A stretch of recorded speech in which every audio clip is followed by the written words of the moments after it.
Pendant que je priais, j'avais préparé un message bien de délivrance.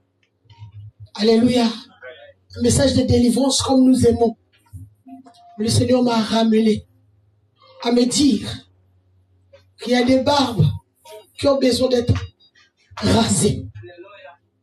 Je dis, Seigneur, c'est tellement fort. Qu'est-ce qui se passe? Il y a des barbes qui ont besoin d'être rasées. Donc, je vais dire à quelqu'un ce matin que je ne veux pas parler pour faire du mal à quelqu'un. Non, loin de là. Je vais parler pour nous faire du bien. Qu'on ne se trompe pas avec l'Église. Ne perdons pas, ne soyons pas comme ces personnes qui vont perdre 40 ans à dépenser l'argent pour les taxis, à dépenser l'argent pour acheter, pour faire des dîmes et des offrandes. Et ce qui est meilleur, les derniers jours, que Jésus ne te reconnaisse pas. Alléluia. En ce jour-là, quand Jésus descendra, que ton nom ne figure pas et que tu restes. Bien aimé dans le Seigneur, c'est un travail tellement difficile. Peut-être que tu ne comprends pas ou nous ne comprenons pas. Quand nous quittons chez nous, quand nous venons ici, nous obéissons à Dieu et c'est un acte de foi. Alléluia. Mais pendant que nous avons fait l'acte de foi, que nous ne puissions pas détruire cela parce que nous ne comprenons pas pourquoi nous sommes là. Il faudra que quand tu viens écouter. Et quand tu repars à la maison, tu commences à examiner ce que tu as écouté. Tu mets comme un miroir par rapport à ta vie. C'est comme ça seulement que nous allons grandir. Sinon, on dira tous les jours, là-bas à l'église, là-bas à l'église. Parfois, l'église ne grandit pas. J'aime la Bible. La Bible déclare que le pays n'avance pas. Pas parce que le pays est mauvais, mais les hommes sont mauvais. Alléluia. L'église peut être une très bonne église. L'église, c'est l'église de Dieu. Que moi, je puisse avoir un mauvais cœur ou quoi. Mais quand Dieu a préparé un message, ou quand un Dieu a préparé à guérir quelqu'un par moi, il va se foutre de mes qualités bizarres. Alléluia. Il va se manifester. Parce que toi, tu n'as rien avec ce qui me concerne. Alléluia. Mais Dieu va m'utiliser par rapport à la disposition de mon cœur pour te faire du bien. Alléluia. Mais les derniers jours, c'est moi qui vais rendre des comptes avec le Seigneur. Peut-être que je vais me lever ici, par zèle, pour montrer que je peux prêcher, que je peux parler de la part du Seigneur. Non, je ne viens pas parler pour vous seulement. Je viens parler pour nous. Alléluia. De la même manière que vous souffrez, de la même manière qu'on souffre. Personne n'est exempté sur la terre. Raison pour laquelle la Bible n'a pas dit, si un pasteur croit, si un prophète croit, il verra la gloire de Dieu. Il dit, c'est lui qui croit. Alléluia. C'est lui qui croit. Et il fait grâce à qui il veut. Tu n'es pas obligé d'écouter une prophétie par mois. Tu es prêt. Tu es serviteur de Dieu. Tu es un sacrificateur. Il peut venir te parler. Alléluia. Donc c'est quand tu n'as pas compris. Tu peux aller vers un serviteur de Dieu. Tu peux aller quelqu'un qui est plus avancé par rapport à toi. Tu peux expliquer. Il y a un temps où tu peux recevoir des songes. Tu ne comprends pas. Tu vas vers le Père et le Père te donnera. Mais il y aura un temps où le Père ne sera pas là. Tu te retrouveras dans une prison. Alléluia. Comme Joseph. Ils se retrouvaient. Mais tout le temps qu'il est parti de chez son père, il est parti par la citerne, il est passé par la maison de Potiphar. C'est le temps où le Seigneur était en train de lui permettre d'occuper la place du Père, pour que quand il se retrouve dans la prison, quand les gens viendront avec des songes, ça ne sera plus le petit Joseph qui va chercher, ah mon Père est loin pour interpréter, mais ça sera ce Joseph qui pourra dire, toi, on va te rétablir. Alléluia.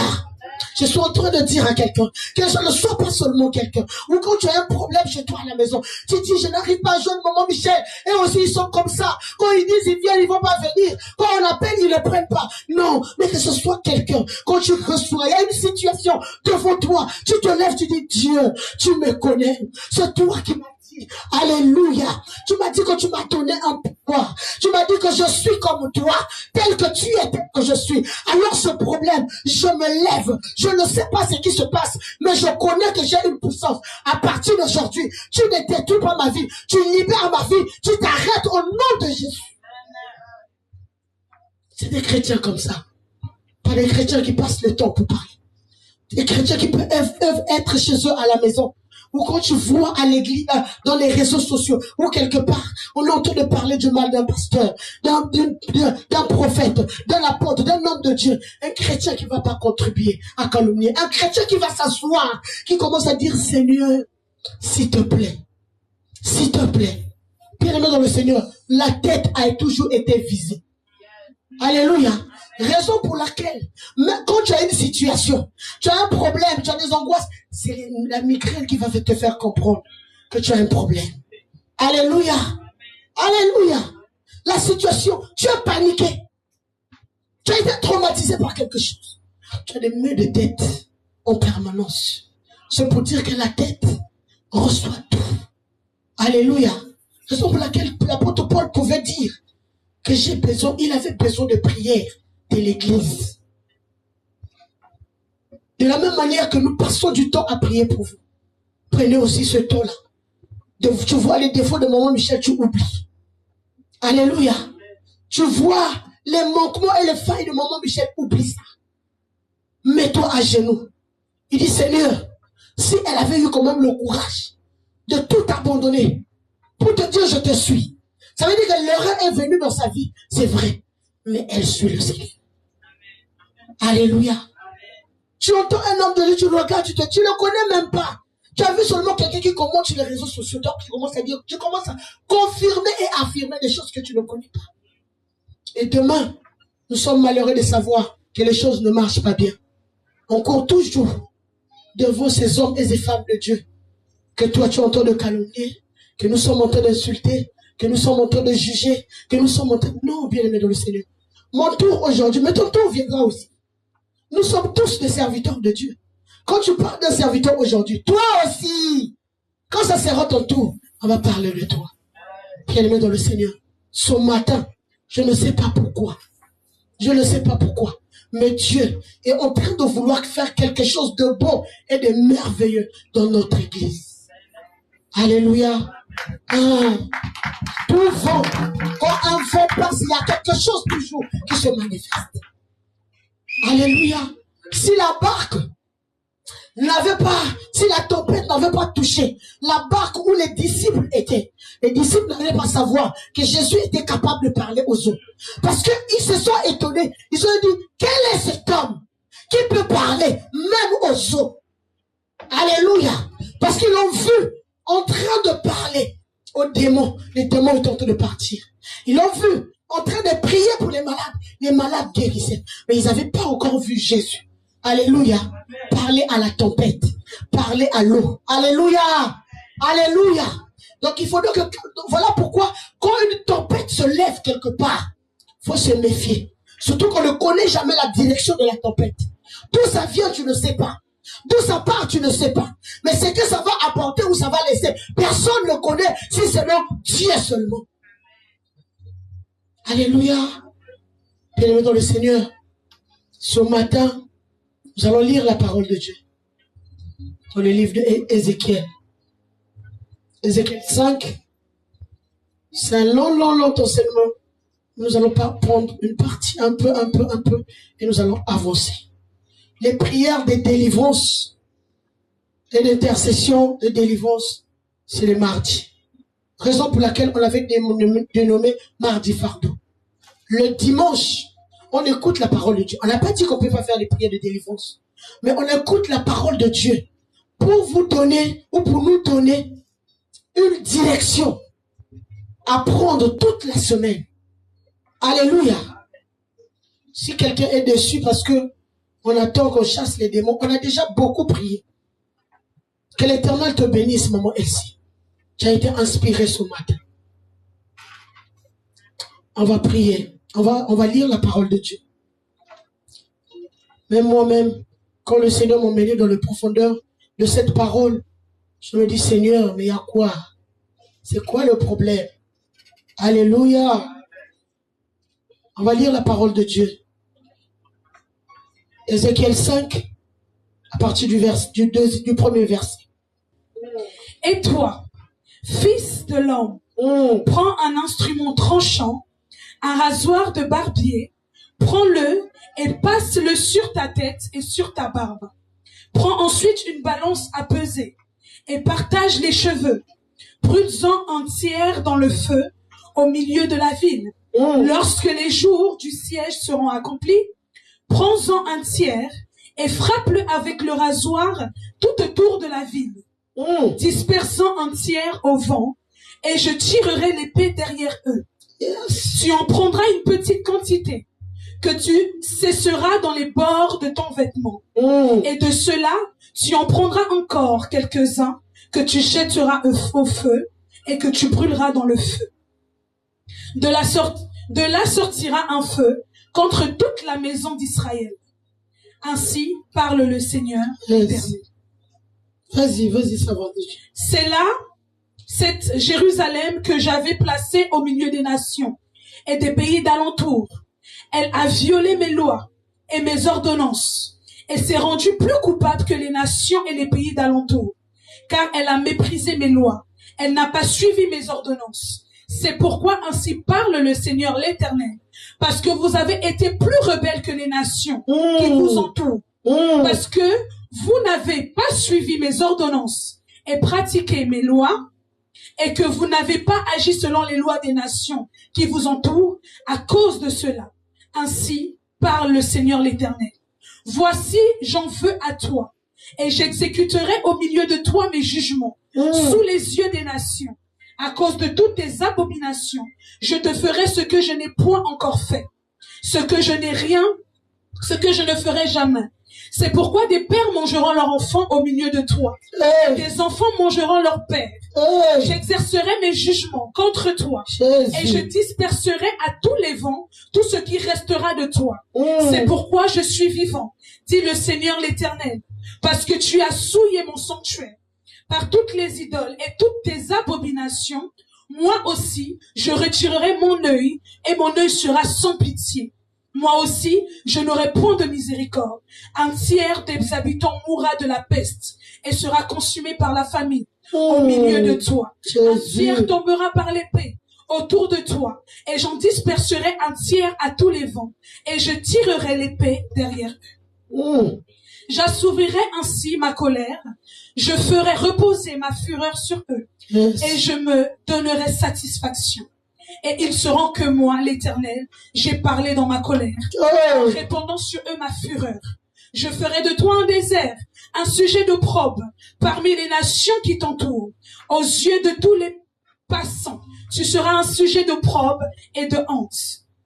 Un exemple, un objet d'effroi pour les nations qui entourent quand j'exécuterai contre toi mes jugements avec colère, avec fureur et avec des châtiments rigoureux. C'est moi l'Éternel qui parle. Quand je lancerai sur eux les flèches précieuses dans la famine qui donne la mort, et que j'enverrai pour vous détruire, car j'ajouterai la famine à vos maux. Je briserai pour vous le bâton du pain. J'enverrai contre vous la famine et la bénévolence qui priveront d'enfants la peste et le sang. Passeront au milieu de toi. Je ferai venir l'épée sur toi. C'est moi l'Éternel qui parle. Amen. Est-ce qu'on peut acclamer le Seigneur? J'ai voulu qu'on puisse lire tout le passage pour qu'on puisse comprendre. On va prendre nos points. Nous allons parler sur ça. C'est comme un relèvement. Alléluia. C'est un relèvement. Et le Seigneur était en train de parler des enfants d'Israël. Un peuple choisi par Dieu. Parce qu'ils avaient fait des choses que le Seigneur n'avait pas, qui n'avaient pas plu au Seigneur. Parce qu'eux, ils étaient comme ça. C'est un peuple qui faisait toujours des choses qui déplaisaient à Dieu. Parce qu'ils savaient que Dieu les aimait. Alléluia. Nous, dans notre vie, nous savons que c'est le temps de la grâce. Je vais faire et je vais demander pardon à Dieu. C'est-à-dire que tu le fais avec ta conscience. Alléluia. On prend l'engagement d'aller pécher avec notre conscience. Parce qu'on sait que nous sommes au temps de la grâce. Nous allons nous prosterner. Et demain, le Seigneur va nous pardonner. Oui, c'est normal. Il est mort pour ça. Il va nous pardonner. Mais bien aimé dans le Seigneur, chaque péché que nous partons contacter a un esprit derrière. Et quand le Seigneur te pardonne, il pardonne le péché. Mais il ne chasse pas l'esprit qui est en toi. L'esprit du péché va rester. Alléluia. Tu es en paix, on t'a pardonné. Oui, Jésus a pardonné. Mais l'esprit du péché va te détruire. Alléluia. L'esprit, si nous souffrons, c'est l'esprit du péché qui nous détruit. Le Seigneur lui dit, il est digne et fidèle à pardonner. Il n'a jamais dit qu'il écartera l'esprit du péché ou le péché.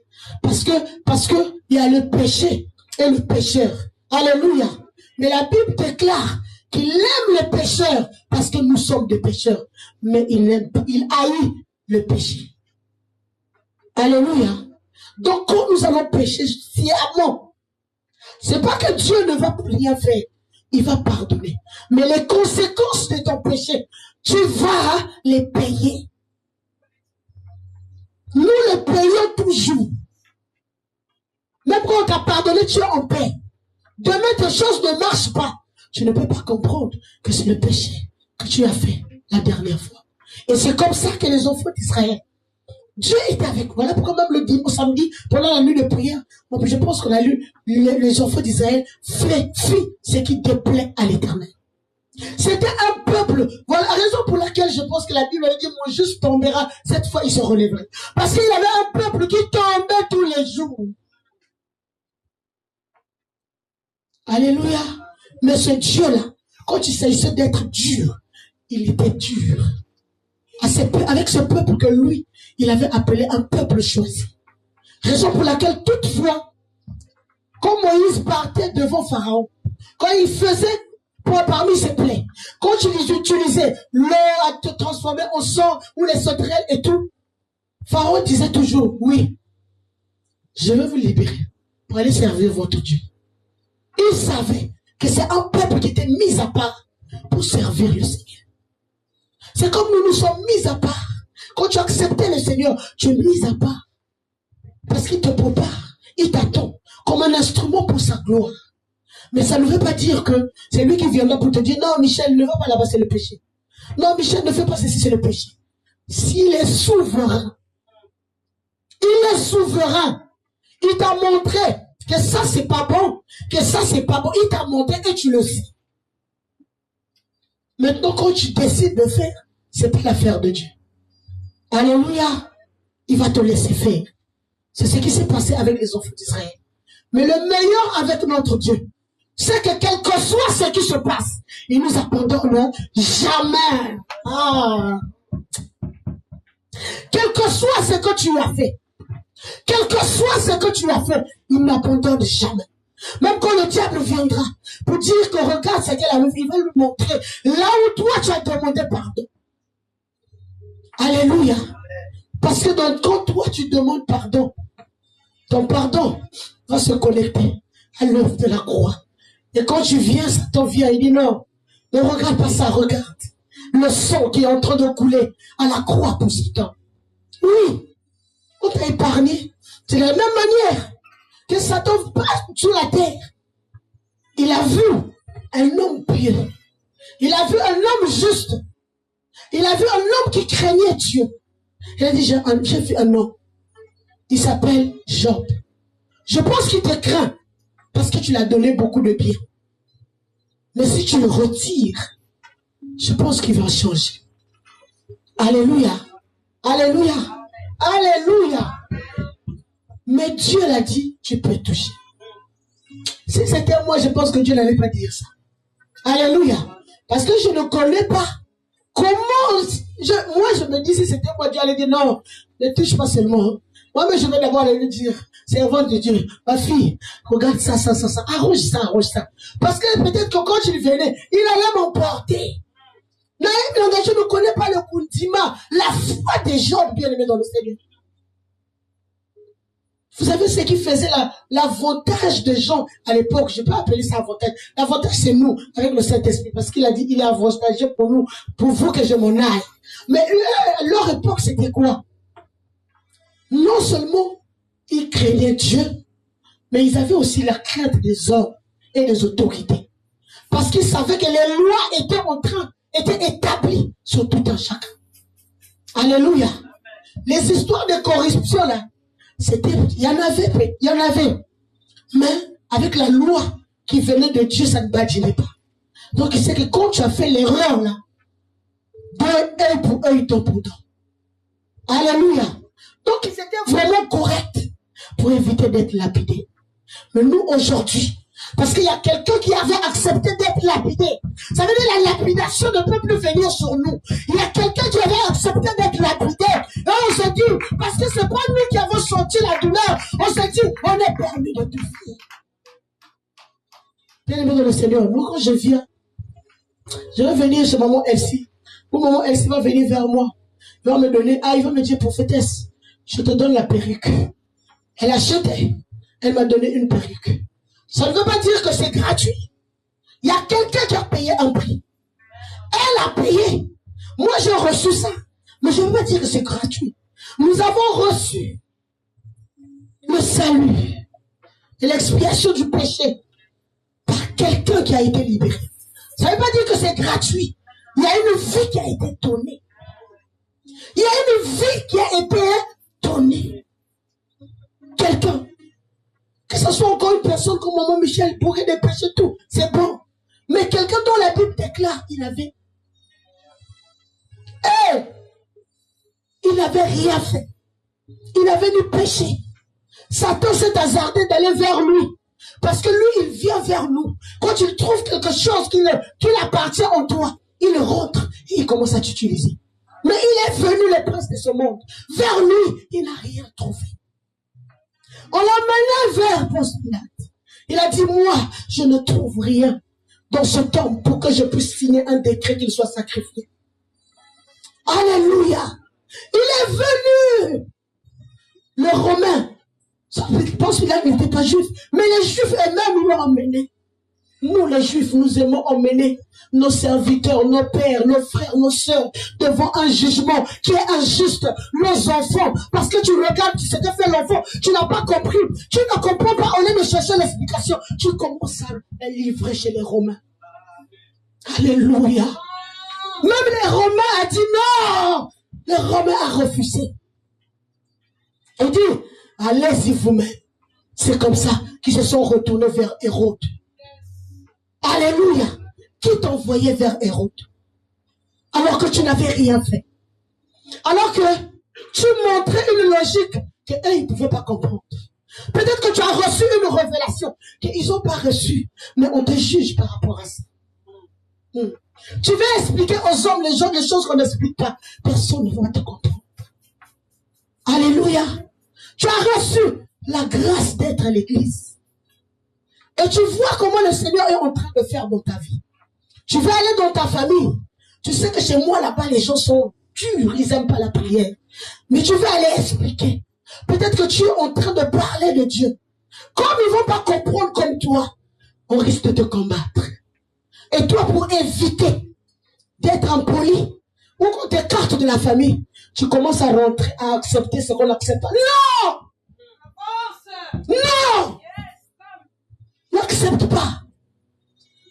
Quand on fait confiance à Jésus, il faudrait qu'on rencontre les oppositions. Alléluia. Ce matin, le Seigneur m'a dit, il y a une barbe qu'on va raser ce matin. La mauvaise barbe doit tomber. Ça fait longtemps que tu devais avoir une bonne direction avec le Seigneur. Mais quand cette barbe-là est toujours là, il faut que ça tombe. Alléluia. Il faudrait que la barbe tombe. Il faudrait que le rasoir. Il dit, prends un instrument tranchant. L'instrument la plus tranchante, c'est la parole de Dieu. On est en train de dire, prends un instrument tranchant. Ce matin, je prends l'instrument tranchant pour raser ta barbe et ma barbe. Notre barbe doit tomber. Cette barbe qui nous emmène à faire des choses contraires à la volonté de Dieu. Est-ce que je suis en train de parler à quelqu'un? Aujourd'hui, nous sommes calmes. Parlez de la part du Seigneur. Calmement. Tu sais pourquoi? Tu as du mal à lâcher quelque chose. Tu as eu la force de le faire. Il dit, je ne peux plus le faire. Mais 1 mois, 2 mois, il y a une situation qui va se lever. On te répète les mots qui te ramène à penser au passé. Et tu te retrouves encore, tu reviens. Parce que la mauvaise barbe là n'est pas encore tombée. Alléluia. Il dit, prends un instrument tranchant. Donc la parole de Dieu, on dit c'est un couteau à double tranchant. Elle te blesse, elle vient penser la paix. Alléluia. C'est l'amour de Dieu. Il vient te tailler. Il vient te consoler. Alléluia. Il vient te défendre quand il y a des combats. Mais il t'enseigne parce que c'est ton maître. Il te défend parce que c'est ton sauveur. Alléluia. Alors ce matin, comme tu avais dit ce jour-là, Seigneur, je te donne ma vie. Je t'accepte comme Seigneur et sauveur. Il te parle ce matin comme son Seigneur, comme son sauveur. Alléluia. Bien-aimé dans le Seigneur, je ne veux pas que ce matin, que quelqu'un dise la prophétesse. Non. Le Seigneur, quand tu donnes un message, bien-aimé dans le Seigneur, j'ai évité ça. Mais le Seigneur, quand tu donnes un message, ça veut dire qu'il y a quelque chose que le Seigneur veut arranger. Il y a quelque chose de bien. Il y a quelque chose de meilleur. Alléluia. Cette mauvaise barbe doit être arrachée. Ça doit être rasé. Le barbier doit tomber ce matin. On dit de prendre un instrument tranchant. Un rasoir de barbier. Prends-le. On a précisé le rasoir de barbier, c'est ce qu'on appelle pour arracher la barbe. On n'a pas dit des aisselles ou de la tête. La barbe. Alléluia. Alléluia. Bien-aimé dans le Seigneur, pour un instrument tranchant.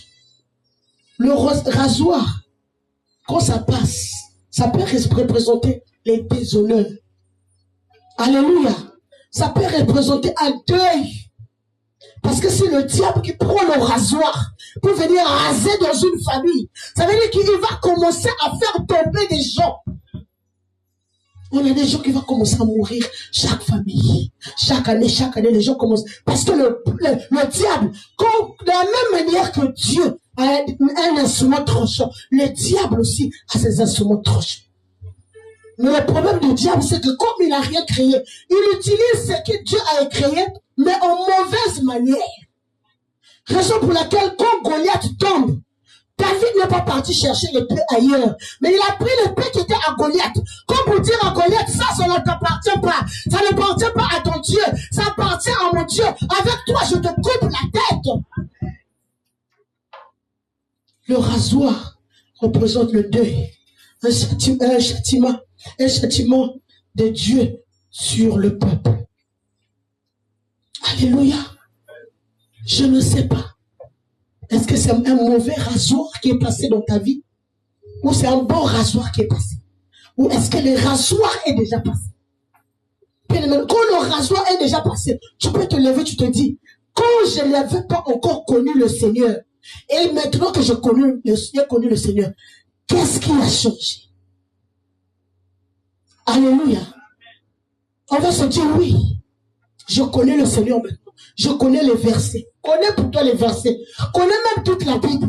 Au-delà de ces versets que tu connais, ces versets-là ont changé quoi dans nos vies?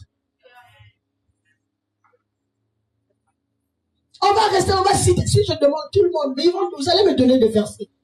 Même le verset que toi-même tu connais là, est-ce que tu l'as déjà regardé dans sa profondeur et demandé si ça a déjà fait quelque chose dans ta vie? Tu cites le verset, oui. Mais il faudrait que la parole demeure. Il dit dans sa parole, quand mes paroles demeurent en vous et que vous demeurez en moi. Alléluia. Demandez. Ce matin, si un mauvais rasoir était passé, le mauvais rasoir, si le diable a déjà utilisé un instrument pour venir détruire ta vie, ce matin, Dieu utilise cet instrument pour restaurer ta vie au nom de Jésus-Christ. Les rasoirs passent. Tu es enceinte, tu perds les bébés. Parce que Satan a utilisé un rasoir pour raser ta matrice. Pour que l'enfant qui est dans ton ventre puisse partir. Et tu commences à voir des difficultés. Parce que quand le rasoir passe quelque part, même quand la plaie est finie, il reste des cicatrices. De la même manière, quand le rasoir de Dieu passe, même quand nous sommes très loin avec lui, quand tu regardes la cicatrice, tu sais que ça, j'ai vécu ça quand Dieu est passé, le rasoir est passé dans la vie. Oui. Il y a des choses quand je regarde, quand on parle, je dis ça, j'ai vécu. Quand le rasoir de Dieu est en train de passer, pour vouloir faire de moi cette personne que lui, il veut que je puisse être. Les rasoirs de Dieu ne passent pas au mal. Même quand il dit des mots forts, alléluia, contre son peuple. Mais il dit aussi, assez, c'est assez. Un jour, lui-même, Dieu, il envoyait l'ange de la mort. Parce que David avait fait les dénombrements que l'Éternel avait interdit. L'ange de la mort est descendu, envoyé par Dieu. Il commence à massacrer. Il commence à tuer le peuple. Parce que Dieu était en colère. 10 000 personnes étaient déjà mortes. Dieu, il déclare à l'ange, stop! Assez! C'est assez. Alléluia.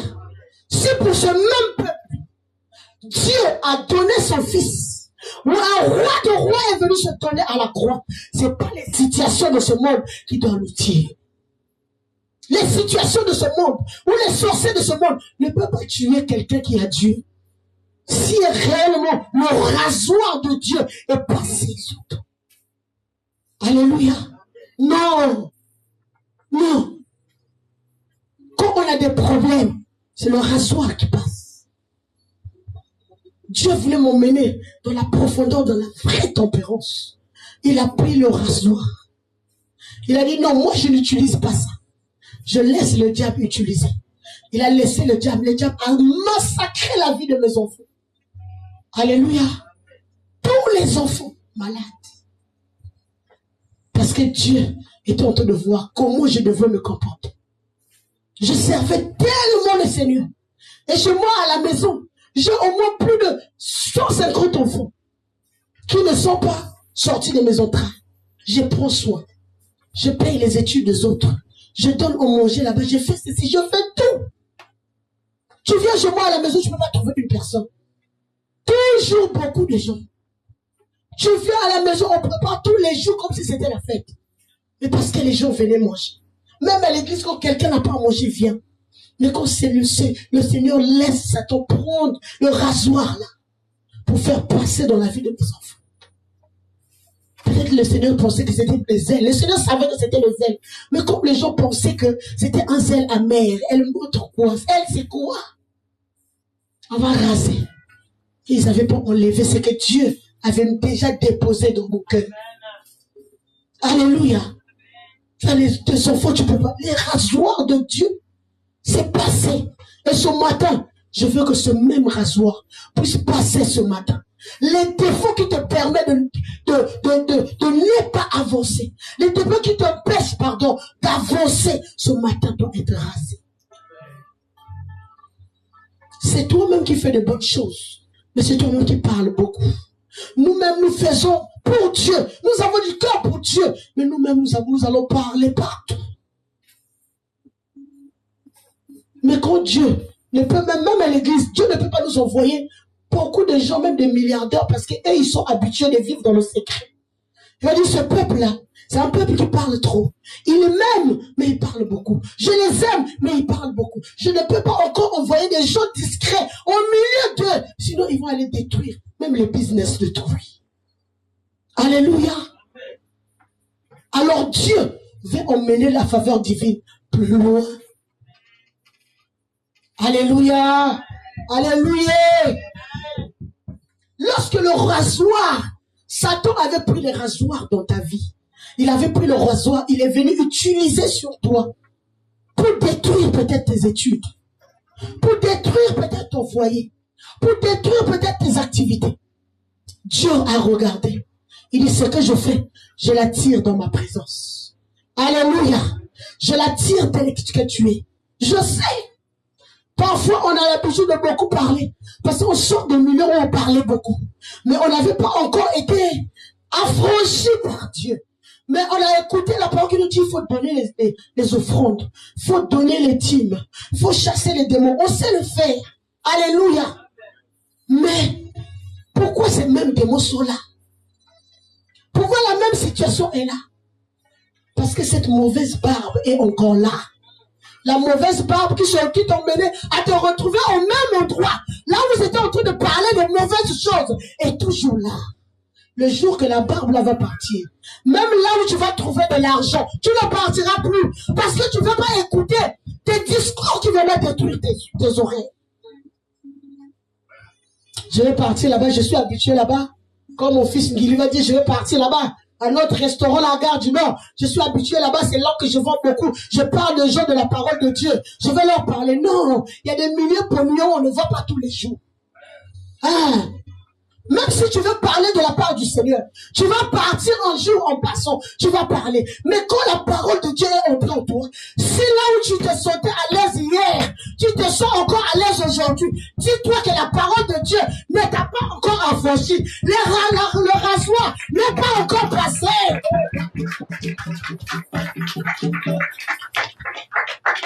Excusez-moi, le pasteur n'est pas là pour aller m'accuser. Oh, maman Michel était en train de nous parler fort. Maman Michel a dit des choses là-bas. Quand elle a prêché, nous, on ne va pas venir à l'église. C'est des coups de fil. Maman Michel ne veut pas dire des choses à vous.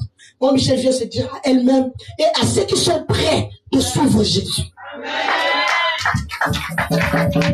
Ce jour-là, Jésus est en train d'enseigner. Les gens ont mangé le pain le premier jour. Ils ont mangé le pain et les poissons le deuxième jour. Ce jour-là, ils étaient nombreux en train de suivre Jésus. Mais lui, comme il connaît le cœur, il a pris un instrument tranchant. Il a dit, ok, hier vous avez mangé le pain. Hier vous avez mangé le poisson. Mais aujourd'hui vous allez manger mon corps. Vous allez boire mon sang. Les gens disent, oh! Donc les gens ont raison de dire qu'il est Bézeboul. Il va nous donner son corps. Il va nous donner son sang. Non. Nous, qu'est-ce qu'on va faire? Partons! La foule est partie. Il y avait plus de 5000, seulement les hommes. Tous, ils sont partis. Alléluia. Ils sont partis. Mais les apôtres, dont la mauvaise barbe était déjà tombée, ils avaient compris que ce monsieur-là ne parle pas en vain. Même quand nous ne pouvons pas comprendre, il y a quelque chose. Ce monsieur-là ne veut pas seulement dire à la foule de partir. Parce que là où on est en train de partir, on n'a pas besoin de la foule. Alléluia. Le problème avec toi, c'est que tu ne veux pas quitter là où tu es habitué parce que tu aimes la foule.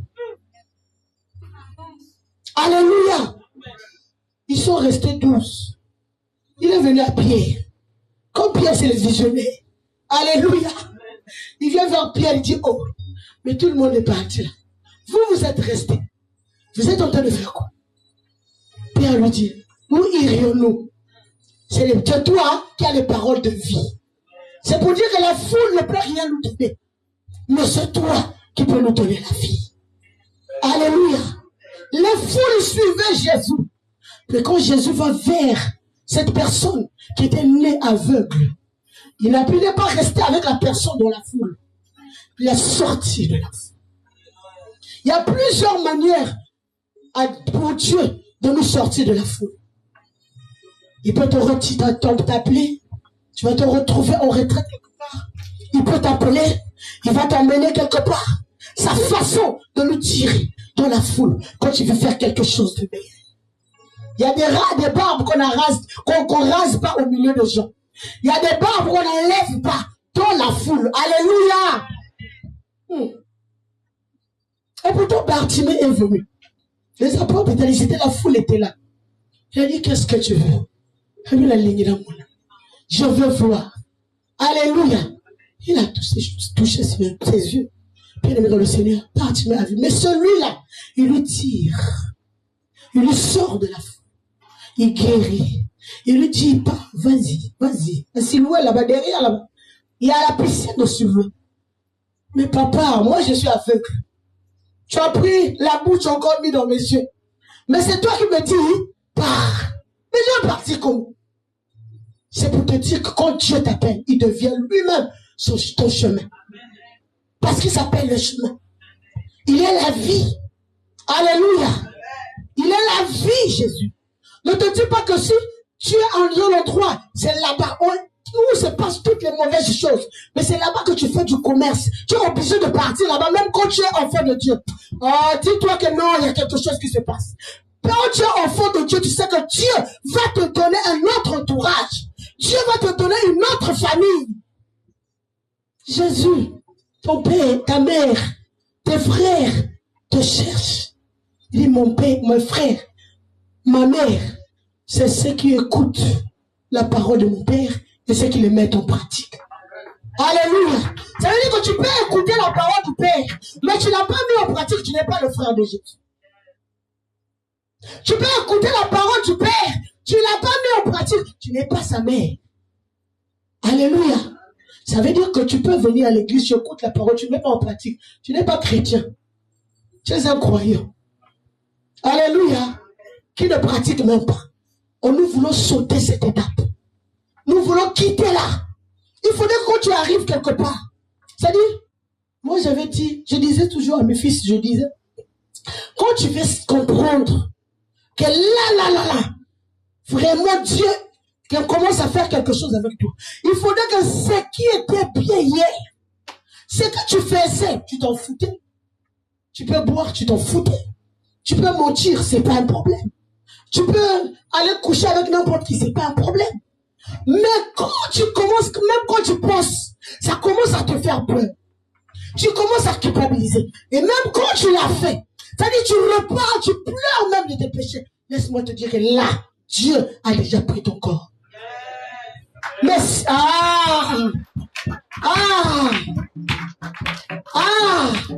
mais si les mêmes choses, tu es toujours à l'aise dans ça, viens me voir. Dis, servant de Dieu, comment je vais faire? Mais je vais seulement te dire, prends un instrument tranchant, va lire la parole de Dieu. Dieu, quand il veut faire quelque chose de bien dans la vie de quelqu'un, dans nos vies, il n'est pas seulement mon âme est bien avec nous. Non, il va te redresser, il va te cadrer. Voilà pourquoi il ne pouvait pas prendre plusieurs personnes pour marcher avec lui. Il a pris 12. Alléluia. Avant, ça veut dire qu'avant qu'il prenne même le 12, il avait déjà choisi le 12 tribus. Donc les apôtres ont marché avec Dieu avant qu'ils marchent avec Jésus. Dans le physique, ils étaient déjà là. Dans le spirituel, ils étaient déjà là. Donc les 12 tribus d'Israël, c'était pour montrer seulement que Jésus n'a que besoin de 12 personnes. Alléluia. Il n'a que besoin de 12 personnes. 12 personnes, c'est 1 plus 2, c'est 3. Le troisième jour, il est revenu à la vie. Ça veut dire que 3 personnes, le troisième jour seulement, tout peut s'arranger. Alléluia. Il a besoin de 12 personnes. Il a besoin seulement de 1 plus 2, ça fait 3. Et le 3, c'est le chiffre les meilleurs de la résurrection. Et avec ces 12 personnes, la terre tout entière va écouter la parole de Dieu. La terre tout entière écoutera la parole de Dieu. Raison pour laquelle il a besoin de toi seulement dans ta famille. Mais nous, dans nos familles aujourd'hui, avec les barbes là, quand il t'envoie toi seul dans ta famille seulement, on t'appelle impoli, n'est-ce pas? On t'appelle impoli, ma fille. Quand c'est toi seul seulement dans ta famille, même s'il y avait quelqu'un avant qui parlait dans ta famille de la part de Dieu. Parfois, les gens ne savent pas que parler de Dieu ne veut pas dire marcher selon la parole de Dieu. Mais si toi, tu viens te trouver dans une famille où tu commences à parler de Dieu et que tu commences à marcher selon la parole de Dieu, la comparaison doit rentrer. Et cette comparaison-là, toi, tu vas subir. Parce que toi, tu viens de commencer.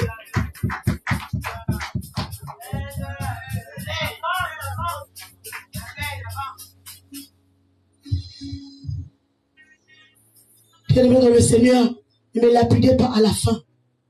Le rasoir, c'est le courage, c'est la force. Alléluia. Le rasoir, c'est le courage. Il faut avoir un courage pour laisser quelque chose dont tu trouvais ton plaisir, pour satisfaire la chair et se dire, à cause de Dieu.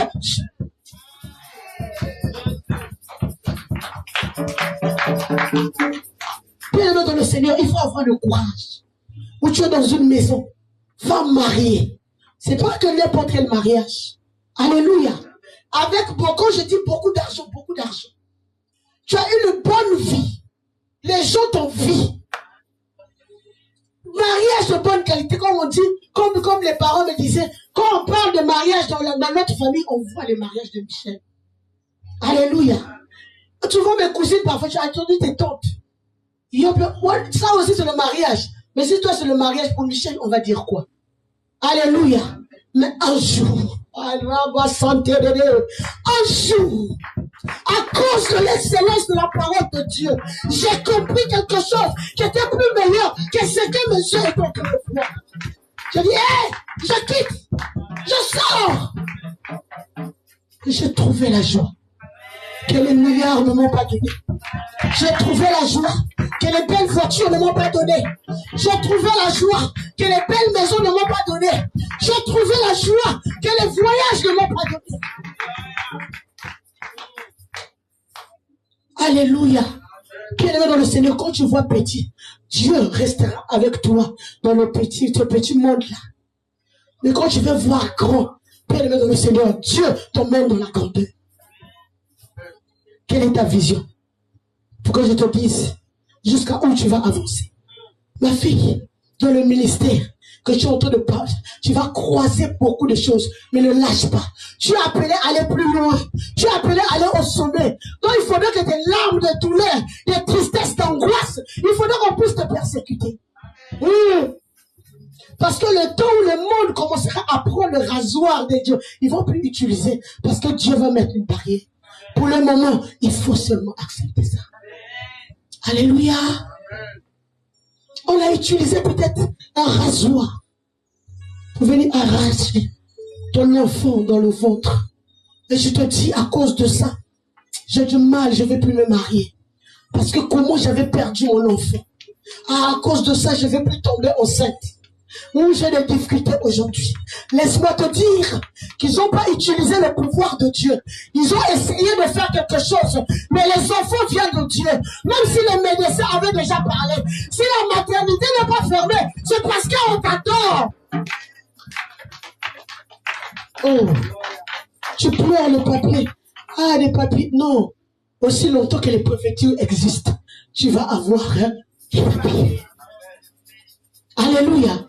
Si Dieu est capable, bien, écoutez-moi parfois, je réfléchis à ça, je dis waouh, si les médecins sont capables d'épargner la maladie à un bébé dont un fœtus, dont la maman est atteinte de sida, le bébé dans le ventre, les médecins s'arrangent à épargner l'enfant du sida. À plus forte raison, le Dieu. Est-ce qu'il ne peut pas t'épargner des angoisses qui se passent dans ta famille? Est-ce qu'il ne peut pas t'épargner de tout ce que les gens sont en train de faire? Est-ce qu'il ne peut pas t'épargner des pièges de l'ennemi?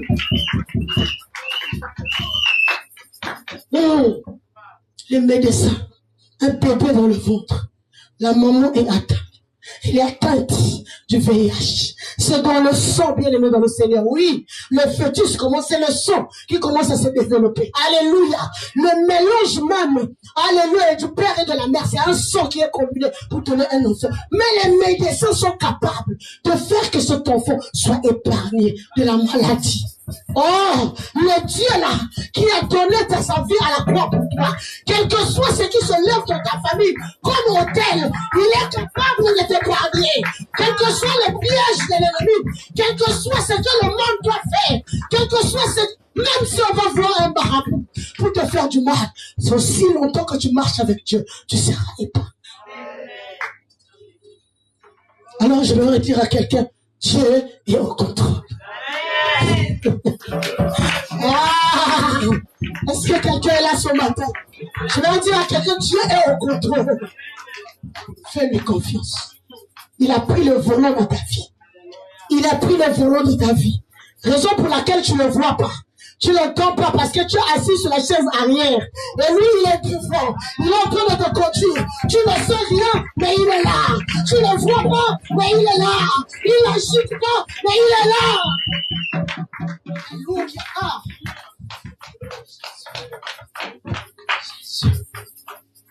Merci Seigneur. Merci Jésus. Alléluia.